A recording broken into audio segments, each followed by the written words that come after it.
Last time ఒక interaction లో యష్ మీరు చెప్పారు Hmm. అండర్ గ్రాడ్ కోర్సెస్ కి కూడా ఇప్పుడు బాగా మంచి చాలా ఓపెన్ అప్ అయిపోయి universities they were always open but more affordable గా ఇప్పుడు కనిపిస్తున్నాయి అని చెప్పి Yeah. అన్నారు. ఇప్పుడు అదే పరిస్థితి కొనసాగుతుందా? అవునండి. ఎస్పెషల్లీ అండర్ గ్రాడ్కి ఏంటంటే మీకు చాలా వరకు స్కాలర్షిప్స్ ఇస్తున్నారు.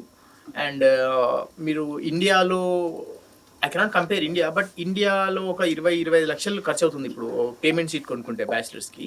సో ఒక 40-45 ల్యాక్స్లో మీరు you can finish your bachelors in United states. Right. Yeah, ఒకవేళ మీరు అక్కడ అయిపోగానే you'll get good jobs. And నేను ఒకటి చెప్పేది ఏంటంటే యాజ్ ఎ కౌన్సిలర్ నేను ఇప్పుడు స్టూడెంట్స్కి చెప్పేది ఏంటంటే we place students in the jobs in the United States. కాబట్టి నేను ఏమంటుంటే ఒకప్పటిలా లేదు ఇప్పుడు.